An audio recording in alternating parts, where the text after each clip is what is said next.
Hey, Kevin here from Horology Project. Thanks for checking out this video. I just want to thank so many of you for all the encouraging comments, the liking, the subscribing that's been happening. That's just so encouraging to me. This channel is relatively new, and it's been great to be able to see that. I'd love to get to 100 subscribers within the next few weeks. So if you want to help make that happen, hit that subscribe button, hit the bell notification so you know when I post new videos. I've been managing to post one video every week, but I don't know if my bank account's going to be able to keep up with that. But if you subscribe and like, I might just be able to pull that off. Again, just wanted to say thank you though, and let's go ahead and jump in. I have for you guys today a Ginault Ocean Rover. Now, let me offer a disclaimer before I jump into this video.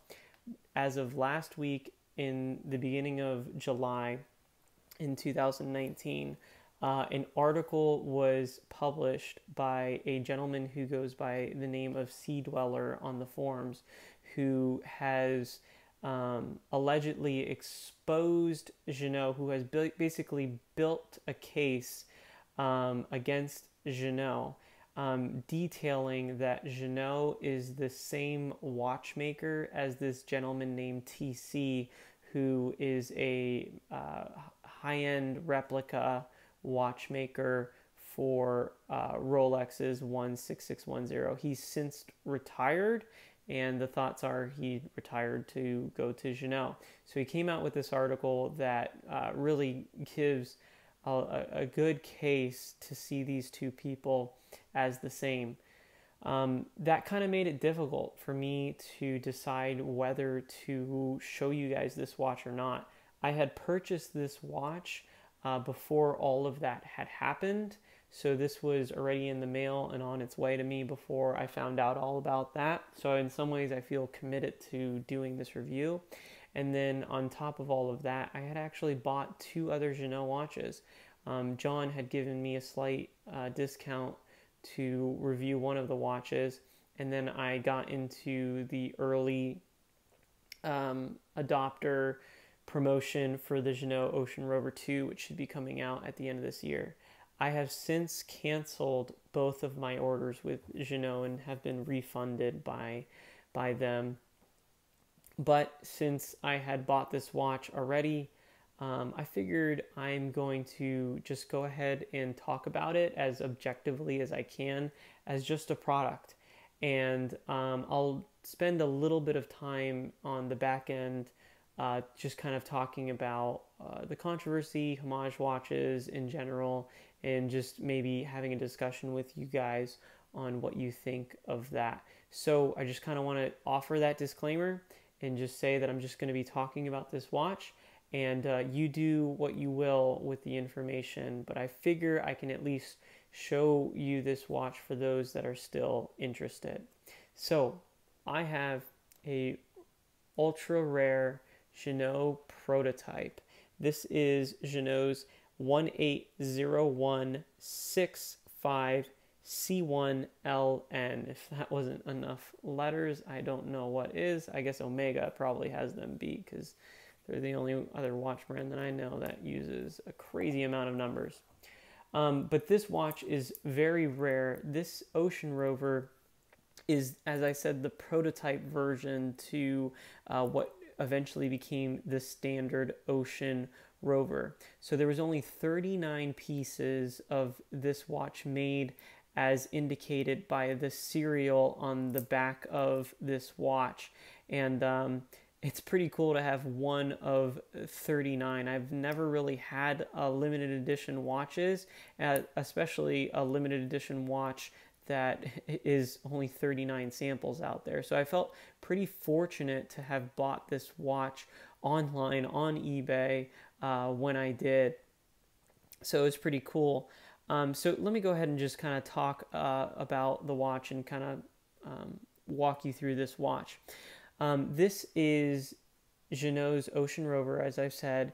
It is modeled, or it is a homage to the Rolex 16610, meaning that it is taking its design cues from Rolex's Submariner. It's Rolex's 5-digit Submariner. So it's basically tipping its hat to Rolex's Submariner, along with a couple other watches in the Rolex lineup.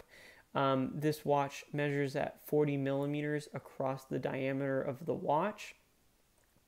It has a 120 click rotating bezel that is really, really easy to operate.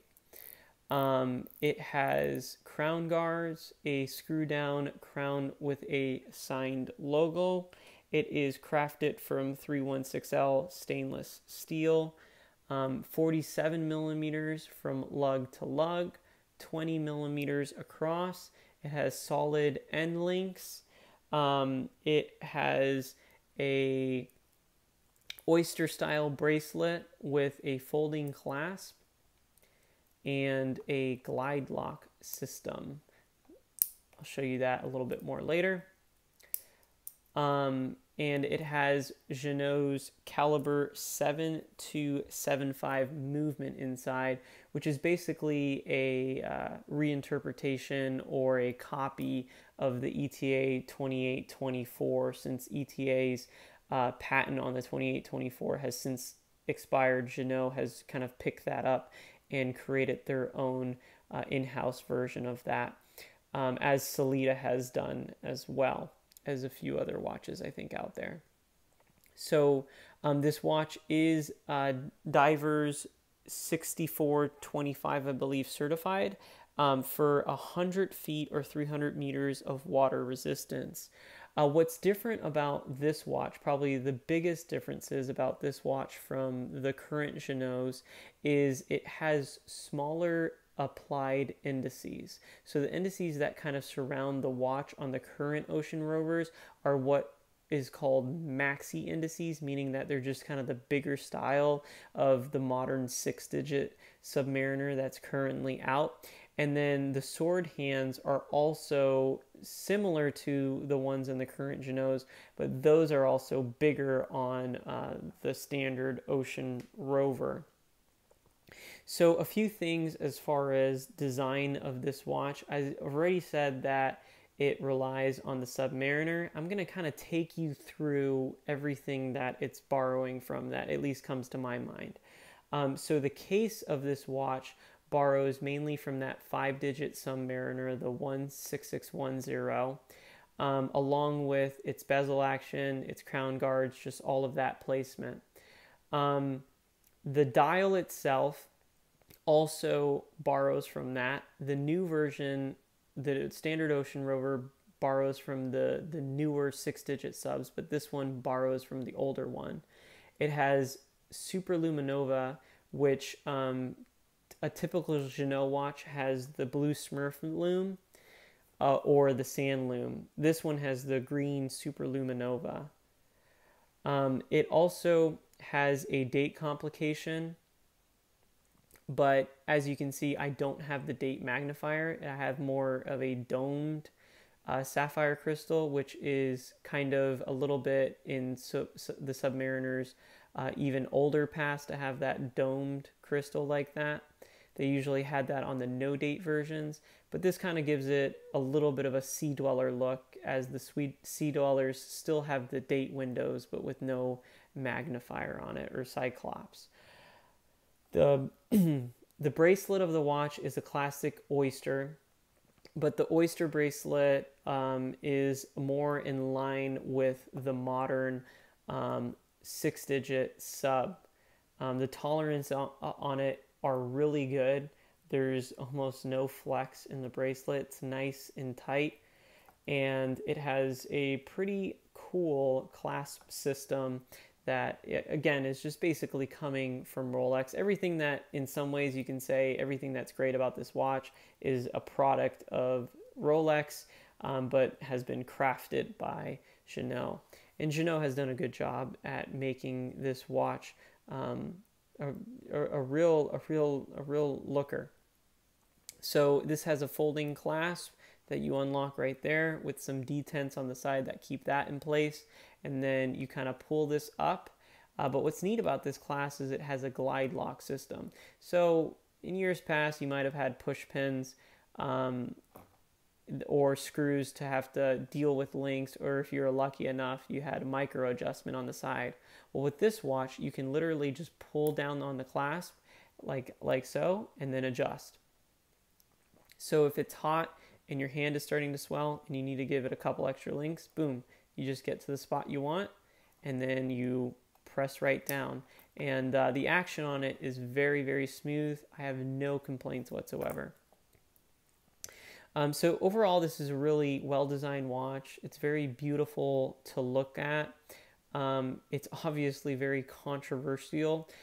Controversial just because it's a homage watch. Even more controversial because of that article. But it is a well-designed watch that works really well. I'm going to go ahead and put it on the wrist. Let me explain why I was willing to get this watch. For those of you that actually don't know, I actually do have a Gen Rolex Explorer 2 from the 1980s. It is my favorite watch. I love this watch, and I will review it one day. I'm just trying to get better at video editing. This is kind of my favorite watch, so I want to do a special video for it. But the reason why I was interested in this watch is because I am a big fan of Rolex. I love Rolex's watches. And if I had enough money, I would buy another one. I would buy the 5-digit Submariner easily. But I don't. I'm not in a financial position right now to be able to spend that. I have a few watches in my collection. I have a family. I have a lot of responsibilities that just don't, at least at this time in my life, make that a possibility for me, at least to do it responsibly. But I love the 5-digit Submariner, and I love Rolex's 5-digit watches. And since I own one, I have in some ways scratched my Rolex itch. But I've also become aware of something else. And that awareness has kind of helped me, and I'm hoping I can help you understand why I think homage watches at least are okay in my opinion. One is that if it's, I typically am only okay with a homage watch if it's copying a watch that is no longer in production. The 5-digit Rolexes are my favorite, but they're not being made anymore. And the newer ones, even though I would love to own a 6-digit Rolex, are not my favorite iteration of the Rolex. I think the maxi dials are too cluttered, and I think the lugs are too fat. So really, this kind of profiling that Rolex made in the past is perfect for me. I have a smaller wrist, so this watch looks exactly how I want a watch to look on my wrist. And then another thing is Rolex has gone up so much in its value that when I wear mine, I've kind of limited almost to special occasions. While I would love to have the personality to say a watch is a watch, wear it, it's hard to do that when you know your watch is worth thousands of dollars, and that by wearing it you are devaluing the watch. Because as it's picking up more scratches, it's becoming less desirable if you ever decide to turn around and sell it. And another thing is it becomes incredibly expensive to wear because the older watches are more finicky. The water resistance can't be trusted as much, along with the tolerances for the bracelet. And there's just a lot of other things that, like owning a vintage car, you need to take into account with upkeep.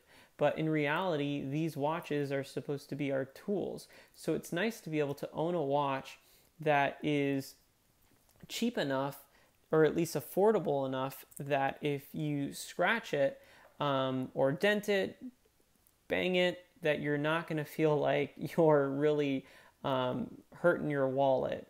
So I like that. I like that I can feel more disconnected from this watch in the sense of my worries of damaging it. So really, I think that kind of leads me to a conversation about homage watches. I think homage watches should be more embraced and acceptable if they are trying to be a homage to a watch that is no longer in production. Or I will even say that I know some people will grant a homage watch if it's just too cost prohibitive for most people. I don't know if I'll go that far, but I could at least respect the fact that it is no longer in production. One thing I think I failed to mention is that this one has sword hands, which were in the mill sub. If I were really wealthy and I wanted a mill sub, I'd have to pay over $100,000 for that watch to have a similar watch with sword hands. I'm not going to do that. But I can do that with this watch and kind of enjoy Rolex's past without having to have that price tag and have to worry about damaging it. However, with all of that being said, it is hard for me to enjoy this watch now. I feel like I've been let down by the company. I think that the first letdown, which I think many people kind of let slide, was the Made in USA. The Made in USA wasn't true to the standards that the USA has to be able to have that stamp. And I think for the most part, the watch community forgave Ginault and said, you know what, that's okay. The second thing is that it's hand built in America. And I think many of Ginault's buyers have supported this watch specifically because it's hand built in America, and that's pretty cool.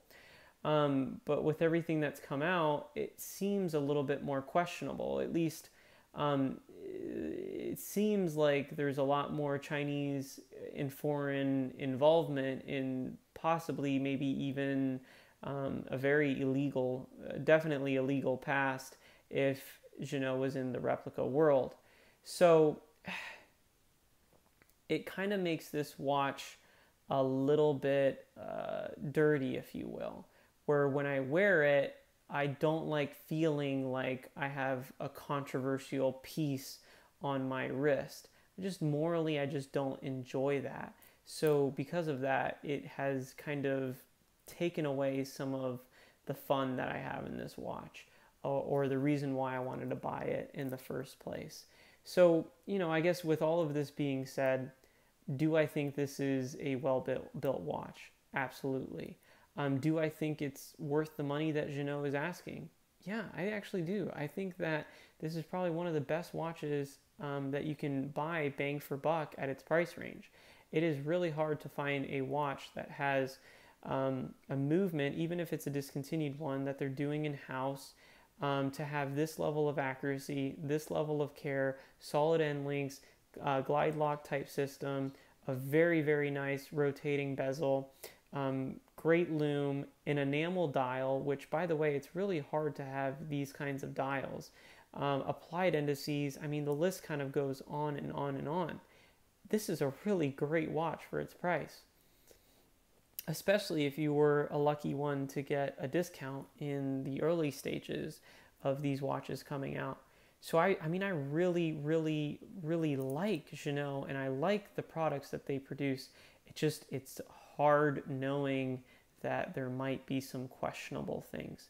So, you know, if Ginault ever listens to this video, I hope that you take the time to kind of clear things up and address the issues at hand, so that if there is something worth getting behind you about, we can get behind you.